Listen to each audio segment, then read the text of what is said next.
नमस्कार दोस्तों, आप सभी का अपने यूट्यूब चैनल स्टॉक टेकी कंसल्टिंग में स्वागत है। आज बहुत ही इन्फॉर्मेटिव ये वीडियो होने वाला है, जिसका टॉपिक है हमारे यूएसडी आईएनआर या फिर जीबीपी आईएनआर या फिर हमारा यूरो आईएनआर। इट मीन्स कि करेंसी के अंदर हम करेंसी डेरिवेटिव्स के अंदर हमें अगर ऑप्शन ट्रेडिंग करना हो, ऑप्शन ट्रेडिंग यानी कि हम लोग फ्यूचर की ट्रेडिंग ज़्यादा करते हैं करेंसी के अंदर। ऑप्शन यानी कि कॉल और पुट हमें बाय या सेल करना हो, इसके क्या कॉन्सिक्वेंसेस हो सकते हैं, कितना हमें लॉस हो सकता है और कितना प्रॉफिट हो सकता है, हम कैलकुलेट करके इस चीज़ को बताने वाले हैं इस वीडियो के अंदर। तो बने रहें इस वीडियो के अंदर। कॉल पुट लेते समय हमें किस फ्यूचर को ध्यान में रखना चाहिए, यानी कि अगर हमें मई में वर्क कर रहे हैं तो हमें मई फ्यूचर का ध्यान रखना चाहिए, और जून में वर्क करें तो जून फ्यूचर का हमें ध्यान रखना है। ये सारी चीज़ें देखेंगे कि कौन सा प्राइस कंसीडर होगा कॉल पुट लेते समय, और किस कॉल पुट को हम बाय करेंगे तो कितने स्पीड से अप जाएगा या कितने स्पीड से डाउन जाएगा। इट मीन्स वो बढ़ेगा घटेगा, क्या स्पीड रहेगी, वो सारी चीज़ें हम डिस्कस करेंगे। तो देखिए, कॉल पुट में अगर हम वर्क करते हैं तो सिर्फ हम फ्यूचर को देखकर और फ्यूचर के डेटा को एनालाइज करके हम वर्क नहीं कर सकते कॉल पुट के अंदर। ठीक है, कॉल पुट के अंदर हमें वर्क करना है तो अगर हम एग्जांपल ले रहे हैं अभी यूएसडी आईएनआर का, ठीक, तो यूएसडी आईएनआर के अंदर अभी डिस्प्ले पे चलेंगे आप स्टॉक के। यूएसडी आईएनआर के अंदर जो है हमें क्या देखना है, तो यूएसडी एक तो डॉलर इंडेक्स हमें देखना है। तो देखिए, डॉलर इंडेक्स जो है वो हमारा 88 पैसे का चल रहा है, यानी कि इससे पहले डॉलर इंडेक्स गिरा था और गिरने के बाद अभी 26 पैसे अप हुआ है। तो हमें ये कंसीडर सेंटिमेंट दिखा रहा है डॉलर इंडेक्स कि डॉलर में भी फ्यूचर में कल एक्सपायरी है या फिर कभी भी डॉलर बढ़ेगा, अभी लग रहा है हमें, तो हमें कॉल के अंदर बैठना है। ठीक, तो पहला नंबर तो हमें कंसीडर करना है डॉलर इंडेक्स अप जा रहा है या डाउन जा रहा है, क्योंकि हम डॉलर के अंदर हमें ट्रेड करना है, यूएसडी के अंदर ट्रेड करना है।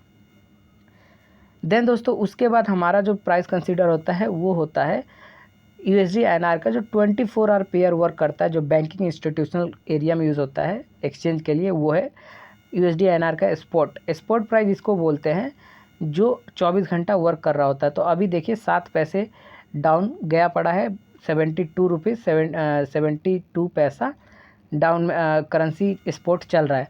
लेकिन जो हमारा जो मे फ्यूचर है वो अभी अपन लोग का देखिए कहाँ चल रहा है, तो वो चल रहा है अपन लोग का 72 रुपये 83 पैसे, 72 रुपये 83, और हमारा जो स्पॉट प्राइस है वो चल रहा है 72 रुपीज़ 72 पैसा। ठीक है, तो अब हमें कॉल पुट लेते समय किस चीज़ का ध्यान रखना है, ठीक है ना। कॉल पुट की बेसिक हम लोग डेफिनेशन जान लेते हैं। सीई का मतलब होता है कॉल यूरोपियन, और पीई यानी कि पुट का मतलब होता है पुट यूरोपियन।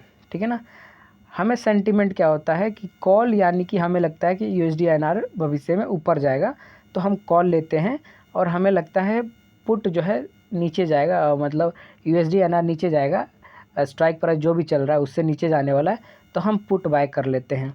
अगर हमारी साइड अगर मार्केट वर्क करता है, मार्केट हम सोचते हैं बुलिश है, हम कॉल लेते हैं, तो अगर कॉल की तरफ मार्केट अप जाता है तो हमें कॉल में प्रॉफिट होगा। उसी तरीके से सिमिलरली पुट के अंदर अगर मार्केट डाउन जाता है तो हमें पुट में प्रॉफिट होगा। अगर इन दोनों का अगेंस्ट मार्केट चला जाता है, अगर हम कॉल में बैठे हैं मार्केट डाउन चला जाता है तो हमें लॉस हो सकता है, और उसी तरीके से अगर हम पुट में बैठे हैं मार्केट अप चला गया तो लॉस हो सकता है यूएसडी आईएनआर के अंदर।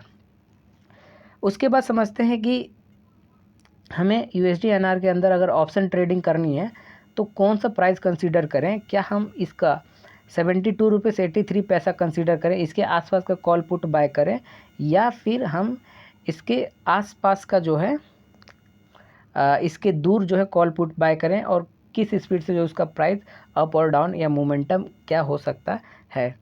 तो देखिए, हमें कॉल पुट में वर्क करने से पहले एक तो हमें फ्यूचर को कंसीडर करना होता है, देन उसके बाद हमें जो है ना स्पॉट जो चल रहा है, स्पॉट प्राइस जैसे कि 72 रुपये 72 चल रहा है, तो हमें इसे भी कंसीडर करके चलना होता है, क्योंकि हमें स्पॉट प्राइस से कॉल पुट आसानी से पता चलता है कि मार्केट कितना वोलेटाइल है, कितनी स्पीड से हमारा कॉल पुट बढ़ घट सकता है। कॉल पुट का एक्चुअली जो वर्क है वो स्पॉट प्राइस से डिफाइन होता है, ना कि फ्यूचर से। ठीक है ना, फ्यूचर सिर्फ स्पॉट प्राइस को चलाता है।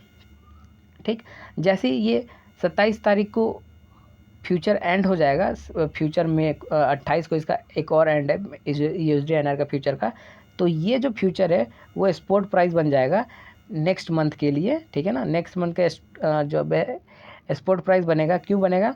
क्योंकि यही वाला फ्यूचर जो है ना वो सेम ट्रांसफ़र हो जाएगा स्पॉट प्राइस में, और इसी को हम स्पॉट प्राइस कहने लगेंगे। इसलिए हमारा जो मे का स्पॉटेड प्राइस है वो तकरीबन जो है हमारा जो मे का फ्यूचर प्राइस है वो तकरीबन स्पॉट प्राइस के यहाँ पर आ गया है, ठीक। तो कॉल और पुट बाय करने के लिए हमें स्पॉट प्राइस को ध्यान में रखना है। जैसे कि स्पॉट प्राइस हम लोगों का चल रहा है 72 रुपीज़ 72 पैसा। तो हमें लगता है कि मार्केट अप जाएगा, तो हमने यहाँ पर टाइप कर दिया 72 रुपीज़ 75 USD INR, ठीक है। अगर हमें लगता है कि मार्केट 27 मई तक 72 रुपये 75 पैसे से मार्केट नीचे रहेगा, तो हम PE ऐड कर लेंगे। और हमें लगता है कि मार्केट बुलिश रहेगा, 75 पैसे ऊपर जाएगा, तो हम ऐड कर लेंगे इसको CE, ठीक है ना। तो ये होता है CE और PE। जब हमने ऐड कर लिया तो हमारा CE की वैल्यू देखिए 0.12 पैसे शो कर रहा है, और हमारी जो PE की वैल्यू है 75 पैसे का। अगर हमें लगता है कि मार्केट इससे नीचे रहने वाला है तो हम PE बाय कर लेंगे। हमें लगता है कि मार्केट 72 रुपये 75 पैसा के ऊपर रहने वाला है तो हम 12 पैसे वाला ये कॉल ऐड कर लेंगे, ठीक है। तो अब मान के चलते हैं कि इसके ऊपर हमारा कितना खर्चा आने वाला और कितना प्रॉफिट होगा। तो चलिए हम चलते हैं कैलकुलेट। तो अगर हमें 27 मई एक्सपायरी का 75 पैसे का हमें CE बाय करना, हमको लगता है मार्केट बुलिश है और मार्केट इससे ऊपर जाएगा, मार्केट में भी 73 रुपये पहुँच जाए, तो उस स्पीड से हमारा प्राइस भी बढ़ेगा। अगर हम लोग वर्क करते हैं सिर्फ 50 लॉट में वर्क करते हैं, तो इसमें कितनी पैसा हमें देने की ज़रूरत पड़ती है, इतना हमारा प्राइस चल रहा है इंटू 50। एक लॉट जो होता है USD INR के अंदर कॉल पुट का, वो भी 1000 का लॉट होता है, ठीक है ना, जैसे कि आपका फ्यूचर में होता है, ठीक है ना दोस्तों। तो हमें 6250 रुपये की आवश्यकता है 50 लॉट लेने के लिए।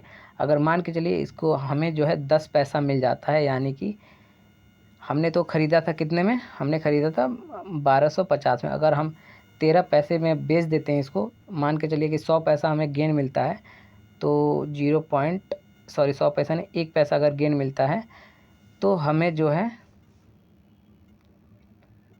हम 10 पैसा लेंगे तो 5000 का प्रॉफिट होगा। अगर हम 1 पैसा की कंसीडर करेंगे तो अपने पास 0.01 500 का हमें गेन देखने को मिल सकता है, ठीक है। तो रिस्क कम है, क्योंकि अगर आप सही दिशा में बैठ रहे हैं, मतलब राइट वे में बैठ रहे हैं, आपको लगता है मार्केट अप जाएगा या डाउन जाएगा, तो आप सही वे में सही एंट्री ले रहे हैं, तो रिस्क कम होता है। प्रॉफिट 2 से 5 से 10 मिनट में प्रॉफिट बन जाता है USD INR के अंदर, अगर आप राइट वे में बैठे हुए हैं तो। इसी तरीके से लॉस भी होने के उतने ही चांस है। अगर आपके अगेंस्ट मार्केट चला जाता है तो लॉस भी हो सकता है। अभी देखिए मार्केट डाउन चला गया है, तो यहाँ पर आपको 12 पैसे डाउन दिख रहा है। इट मीन्स कि जिसने भी यहाँ 24 पैसे पे ख़रीदा था उसको 12 पैसे का लॉस हो रहा है, यानी कि बहुत ज़्यादा लॉस हो रहा है। 5 से 10 हज़ार, अगर उसने 50 लॉट खरीदे होंगे तो 5 से 10 हज़ार का झटका लगा होगा। तो कॉल पुट रिस्की है, क्योंकि कॉल पुट के अंदर बहुत सारी चीज़ें हैं जो कि आपको बताना है। पहले जो चीज़ है वो है टाइम का, ठीक। टाइम का बहुत महत्व है कॉल पुट के अंदर। फ्यूचर तो आपका मंथली होता है, बट जो ऑप्शन कॉल पुट होता है उसका टाइम का महत्व है। जैसे जैसे टाइम मार्केट जो है मंडे टू फ्राइडे चलता है, इट मीन्स कि आपके पास जो है 4 से 5 दिन सेशन बचे हुए हैं। खैर फ्राइडे वाले दिन तो आपका 10 से 11 बजे तक कॉल पुट बंद हो जाते हैं, कोई उसमें वर्क करता नहीं है, ठीक। तो इसलिए हमें एक्सपायरी वाले दिन करना क्या होता है कि कॉल पुट को 9 से 10 बजे के बीच में सेल करके, या फिर जो भी करना उसे ख़त्म करना होता है, ताकि आप लोगों का पैसा नुकसान ना हो, ठीक है। कॉल पुट के अंदर टाइम का महत्व क्यों है? क्योंकि कॉल पुट के अंदर ग्रीक्स यूज़ होते हैं। ग्रीक्स यानी कि स्टॉक मार्केट के जो कि मैथमेटिकली कैलकुलेशन है, delta, gamma, theta, RH0, alpha, ठीक है ना। इस टाइप की ये मैथमेटिकल कैलकुलेशन है। ये आपको ग्रीक्स बताएंगे कि आपका जो ऑप्शन की वैल्यू है कितनी स्पीड से अप जाएगी और कितनी स्पीड से डाउन जाएगी, और कितनी स्पीड से इसकी वैल्यूएशन कम होगा। जैसे जैसे आप मंडे से मार्केट में एंट्री करेंगे तो मंडे की इसकी वैल्यू हाई होगी। अगर मंडे को मार्केट चल रहा है तो इसकी वैल्यू फ्लैक्चुएट होगी। अगर मार्केट रुका हुआ है, धीरे धीरे चल रहा है, तो इसकी वैल्यू धीरे धीरे डाउन होगा, ठीक है ना। फिर उसके बाद फ्राइडे आते हैं तो इसकी वैल्यू 2 से 3 पैसे हो जाएगा, ठीक है ना। और फ्राइडे के दिन एट द एक्सपायरी इसकी वैल्यू 0 हो जाएगी। इसलिए आप लोगों को सिर्फ 5 दिन मिलता है कि आप इसके अंदर ट्रेड बना सकते हैं कॉल पुट के अंदर। अगर 5 दिन के अंदर आपका जो प्राइस है वो नहीं आया, स्पॉट प्राइस आपने एक्सपेक्ट किया था 72 रुपये 75 पैसे का वो रहेगा तो मार्केट मुझे प्रॉफिट होगा। अगर वहाँ तक नहीं गया, अगर ये आउट द मनी रह गया तो आपको लॉस हो जाएगा, ठीक है ना। तो कॉल पुट में वर्क करने का रिस्क यही है कि सारी चीज़ें 0 हो जाता है, ठीक। हाँ, नेक्स्ट जो हमारा बात आता है कि हम in the money out the money किसको माने। तो देखिए हमारा जो स्पॉटेड प्राइस चल रहा है वो चल रहा है 72 रुपये 83, तो हमें इसको कंसिडर नहीं करना। जो हमारा स्पॉट प्राइस है ये वाला जो अभी लाइव चल रहा है इसको हम स्पॉट मान सकते हैं, और इसी के ऊपर वाला जो प्राइस है हम इन द मनी मान सकते हैं, और नीचे वाले प्राइस को आउट द मनी मान सकते हैं। किसके लिए? तो कॉल के साइड के लिए, ठीक है ना। थोड़ा सा जो करेंसी के अंदर कॉल पुट है समझना थोड़ा सा कॉम्प्लिकेटेड है, क्योंकि ये फ्यूचर के ऊपर वर्क करता है, यहाँ पर स्पॉटेड प्राइस से वर्क नहीं करता, ठीक। वही तरीका है। अगर हम कॉल साइड हैं तो ये ITM हो गया, इन द मनी कॉल हो गया, ये ATM हो गया और ये OTM हो गया, ठीक। अगर हम पुट में हैं तो यही चीज़ रिवर्सल हो जाता है, नीचे आपका ITM हो जाता है, ऊपर OTM हो जाता है। तो घबराने की ज़रूरत नहीं है कॉल पुट में। ईजी बस इतना समझिए कि मार्केट जैसे आपका स्पोर्ट चल रहा है इतना, तो आप ज़्यादा दूर मत बैठिए, 73 रुपीज़ पर आप बैठ जाइए, और अगर पुट लेना तो 72 रुपीज़ 50 पैसे पे आप पुट लेके बैठ सकते हैं। तो क्योंकि हमारा जो इंडियन मार्केट है वो 25 पैसे का टिक देता है। फ्यूचर का मैं जो है स्पॉट प्राइस और फ्यूचर प्राइस की टिक की बात कर रहा हूँ, ये आपका वैल्यूएशन और जो हमारा प्रॉफिट कैलकुलेशन होता है उस टिक की, उस पीप की बात नहीं कर रहा हूँ मैं। ये मैं जो पीप की बात कर रहा हूँ ये है स्पॉट प्राइस और जो है USD INR का फ्यूचर प्राइस का पीप की बात कर रहा हूँ कि इंडियन मार्केट 25 पैसे का प्राइस कंसीडर करता है अप और डाउन का, ठीक है। बीच में जो लोग हेजिंग करते हैं उसकी वजह से थोड़ा बहुत मार्केट साइडवेज और मोमेंटम स्लो रहता है मार्केट के अंदर, ठीक। तो आई होप कि आपने यहाँ पर कॉल और पुट समझ लिया होगा कि कॉल और पुट में किस तरीके से वर्क करना है, ठीक है ना। अगर हमें लगता है मार्केट डाउन जाना है तो हमें डाउन साइड में बैठ जाना पी लेके, हमें लगता है मार्केट अप जाना है तो अप साइड में हमें लेके ये बैठ जाना है। नेक्स्ट वीडियो में बहुत एक अच्छा सा आप लोगों को एक जो है इन्फॉर्मेटिव वीडियो लाऊंगा, वो है हमारा ऑप्शन सेलिंग, कि ऑप्शन सेलिंग करके और हेज करके किस तरीके से हम लोग USD INR के अंदर बिना किसी टेंशन के वीकली हम पैसे बना सकते हैं, बिना किसी टेंशन के। थोड़ा सा फंड रिक्वायरमेंट ज़्यादा होता है बट सेलिंग करते हैं तो हम अच्छा खासा उसके अंदर पैसे जनरेट कर सकते हैं ऑप्शन सेलिंग में, क्योंकि एक हफ्ते में इसकी वैल्यू 0 हो जाती है, और जब 0 हो जाएगी तो आपको फ़ायदा ही फ़ायदा होने वाला है, ठीक है दोस्तों। धन्यवाद, और लाइक करिएगा, शेयर करिएगा, कमेंट करके जो भी पूछना पूछेगा। धन्यवाद। तो जय हिंद, वाइंड अप करते हैं।